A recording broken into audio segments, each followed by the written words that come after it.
In today's episode of the Pathmark Presents podcast, I'm with Amaya Woods, and she is the growth marketing manager at Chaser. And today we're going to be learning all about Chaser.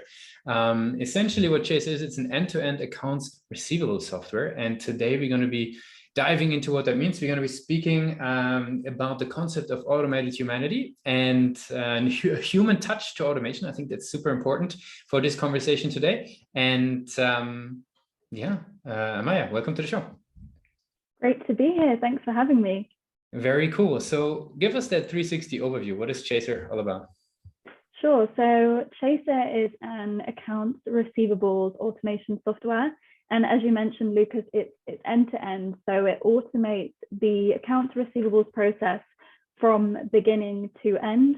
And we do that in order to help businesses get their invoices paid more efficiently and also in the most friendly ways possible. And you touched on our idea of automated humanity earlier, and that's a really huge thing for us at Chaser is, whilst we automate that process, we want to allow users to keep that personal touch with their customers and protect and maintain their customer relationships by making sure that those touch points, they remain on brand, they remain personalized, and they don't come across, automated bombarding messages. Very, very good. That's very clear. Could you tell us a little bit who is typically using the software? What types of businesses, and also who within the business would raise their hand and say, we need something like Chaser? Yeah, absolutely. So, to start with the kind of businesses, we have, a really, really broad range of users. At Chaser, you could almost say it's industry agnostic as a platform. It's really any business who sells their goods or services on payment terms benefits from Chaser. But where we see the biggest benefits for users is in those companies where potentially they don't have an effective credit control or accounts receivables process in place. Maybe, it's a small team and this is something that's always falling to the wayside. Nobody's taking care of it. Or on the flip side, it might be that they can't justify hiring someone to solely work on credit control or accounts receivables. It's a whole salary to pay, and often people can't justify that. But the third element and where we see, businesses really, really reap the rewards of Chaser is businesses where they place a value on their customer relationships. So from that automated humanity side, the businesses who work on repeat contracts, so your marketing agencies, your accountants, your recruitment agencies, maybe those businesses who want to keep customers coming back for repeat contracts, they don't want to leave them with a sour taste in their mouth. So they want to protect those customer relationships and use something that's personalized whilst being more efficient for them. And in terms of the particular roles within those companies, it really depends on the business's size and the structure. But we tend to see, for smaller businesses, it might be the managing director or the CEO. For mid-sized businesses, it might be the finance director. Larger businesses, sometimes the credit controller needs a hand. I'm typing out 30 manual emails chasing people every day. I would love a tool to help me automate this. So it really does depend. Very cool. Okay, that gives a very clear overview. So now, since you're obviously on a show on growth, I'm curious, how people hear about Chaser. What's the typical sort of journey that they're going through, or what, in other words, what is the typical client acquisition channels that you guys would be leveraging? Sure. So a huge thing for us is our website. We're really lucky to have good SEO at Chaser, and this is something that we're constantly working on. So our website, you'll kind of see the free trial call to action plastered all over it. That's the key way we want people to start engaging with us. And yeah, we're lucky to have quite high traffic and good SEO. So often people find us through our website, through organic search. But the other key channel, I would say, is through referrals. So Chaser is an accounts receivable software that chases debts. And in order to gather that data about your debts that we're going to then chase, we connect with your business's accounting system. So, be that your Intuit QuickBooks, your Sage or Xero, whatever accounting system you use, we have partnerships and we do co-marketing with these accounting systems, and often through our partnerships with those or our listings on their websites, we find kind of new leads and new users come to us through them. Mm-hmm. Okay, super interesting. So various types of channels that you're leveraging. Now, you spoke about SEO, you spoke about the website quite a bit. What would you say is sort of your personal take? Like, what's the current strength of the website versus where you see room for improvement? I think the largest strength from my perspective as a marketer is how dynamic it is. We built our website with HubSpot, and we have a digital designer in-house, and he's kind of set it up in a way that it's very dynamic for us to continually update and test elements of that website. But from a visitor's perspective, I think its strengths are probably around, late payment problems and accounts receivables. There's so many pain points that come with that, and so many headaches that it causes. If you even just Google late payment problem, you'll see the nightmares that it is causing for businesses. And I mean, in my opinion, and from kind of seeing the way that the visitors behave on the website, it communicates the fact that we solve those pain points quite well, and it communicates the solutions that we offer to help solve those pain points. And the other side of it is, as we kind of discussed before, payments is sensitive. Taking money from your customers is a really important part of the customer journey, and why should you trust us to do that? It's so important. And I think the website, hopefully it communicates that sense of credibility and why you should trust us. Yeah, very good. I mean, that gives us a very, very good roundabout on how you're thinking about the page. Maybe one last question before we're moving on from the website. I'm curious, right? We had a lot of growth marketers on the show. How do you go about figuring out why people do or do not convert on the website? You mentioned already trust, obviously being a super important factor. Like, what's sort of your methods? Is there, a certain methodology how you're looking at analyzing what's going on the page? Yeah, it's really interesting. And I mean, to have a sixth sense that would tell us exactly why would be huge for us. And I mean, it's difficult, you can look at bounce, you can look at the next page they visit, whether they got distracted by a pop-up. And yeah, it's difficult to decipher these things. But one thing that we've started to do is to put, the same call to action on almost identical landing pages, but with slightly altered messaging. So we have about 12 versions of our product demonstration webinar landing page. And this is something I wrote about in an article I published. The same messaging isn't going to work for everyone.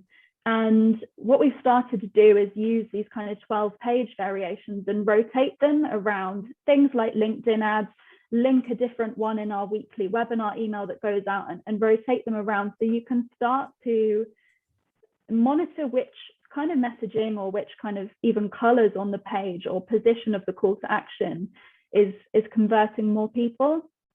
It's a difficult one to work out, but I think if you take the time, you can start to build up a picture of what helps with conversion. So for when you have figured out all this data, so you figured out the website traffic, you're running A/B tests, how do you decide what actually to change on the website? Right, there's tons of different things you could change. Like, what's your process of figuring what is a good thing to change on the page? Yeah, I mean, it's always difficult knowing because there's so many different elements that you could change. But so far, what we've focused on is what's above the fold, because that is, the first impression and what's going to have the most impact. Yep. So we've tried things like embedding videos above the fold, seeing the impact that has, changing the copy, changing the description, removing descriptions, having, an email input area just above the fold. And I think right now, because we've only been kind of testing for the past year, is mainly been above the fold changes that we have been focused on largely. But also, you know, we have a Slack channel called Marketing Inspiration, and often if you're inspired by something or an amazing landing page that you see, sometimes we'll implement a particular change there that we think is going to work well. So, you know, we're not really rigid in the elements that we test, but often either above the fold or something that we're inspired by. Very cool. Nice. That's very interesting. So let's switch gears a little bit. We talked about Chaser. We talked about how you're thinking about growth. We talked about the website a little bit. What I would be very curious about is now sort of your personal take on growth marketing content, right? There's so much stuff out there. There's so many posts out there, so many case studies. How do you decide where and what to read? Do you have like your favorite go-to places? As in where I kind of would keep myself up to date? Yeah. Sure. So, I mean, you're right. There are a lot of places to collect information from and to keep yourself up to date. I personally subscribe to a number of different newsletters. So in my email inbox, you know, before the workday, I'll kind of look through these. And what I tend to really focus on is when reports or white papers land in my inbox. I love stats. So I'll often kind of scroll through these, and if there's key stats that I find really interesting, me and my team will share these in our Marketing Inspiration Slack channel and screenshot them, and then it's almost like we have this huge wealth of knowledge in a Slack channel of kind of industry updates and key statistics. But other things that I like to do is I have a number of growth marketing LinkedIn groups which I'm in, and I find these really, really helpful. You know, it's not all the time that people will give you advice and information. Sometimes it's just examples of really brilliant growth hacks that have happened. But then the other key way that I do this is, you know, learning from the people I work with. So our CEO at Chaser is an ex-CMO. She's worked in a number of SaaS businesses. So I learn a huge amount from her. And also the testing and optimization that we do internally, as you know, over kind of 2+ years at Chaser, as you're testing and optimizing constantly, you really start to build up your own picture and your own wealth of knowledge on what works and what doesn't for your particular target market. So, I mean, yeah, I would say a wealth of different sources, and really, you know, some marketing blogs are brilliant, some aren't. And over time, you're going to learn which ones are the most helpful and which to subscribe to. I see. Let's wrap it up with some rapid fire questions. Are you ready for those? Yeah. What's the last book you read? So the last book I read was actually a fiction book. It was called The Painter of Signs by R.K. Narayan. And it was a funny story set in India about like overpopulation and family planning with a strangely interwoven love story. It was an interesting read. Nice.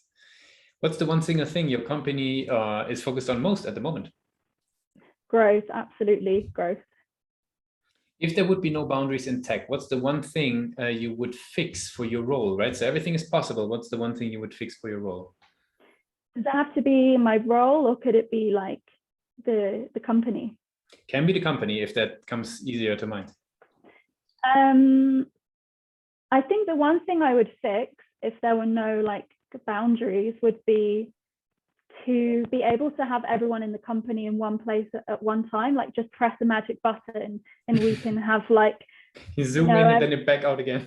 Exactly, like rather than a big Zoom call, a big in-person meetup. You know, even before the pandemic, part of our team was remote, so we've got people around Europe, and to just press a magic button and all be able to like have a chat or like bounce off ideas would be amazing.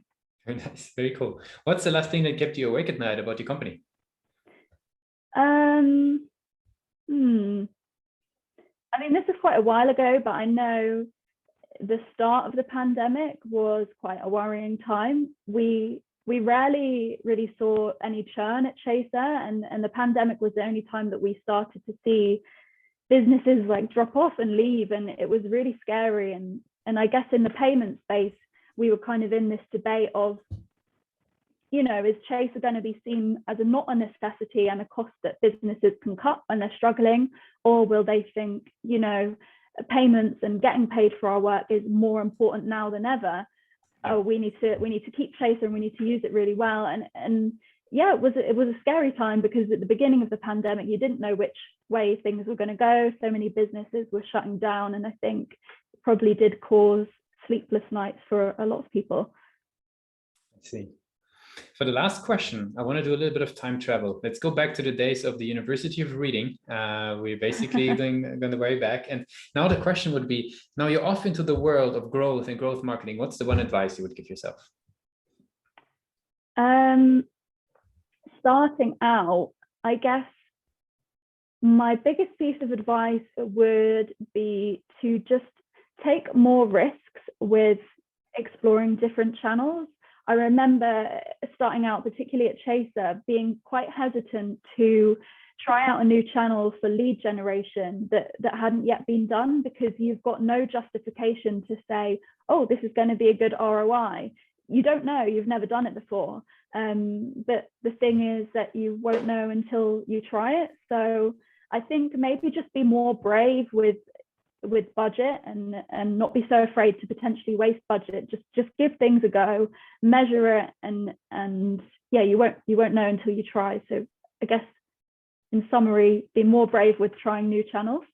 Very cool. I want to give you the very last word, since we closing off the interview. If somebody would be forgetting all that we discussed about Chaser, right? So the only thing that they remember about Chaser is what we're going to say right now, basically. What's the one thing that they should remember? So I think if you are a business leader and your business sells on payment terms, just to come away from this remembering that you deserve to get paid for your work. You know, this shouldn't have to be something that you're having sleepless nights or is causing headaches. You shouldn't be worried about constantly upsetting your customers when you're asking them for payments. And, you know, at Chaser, we really believe that you deserve to do this in the most efficient and friendly way possible. As I've kind of touched on, we have a number of different solutions. So, you know, visit us at chaserhq.com or drop me a message on LinkedIn, and we would love to help you with that. Thanks a lot for being a guest on Pathmark Presents. Thank you.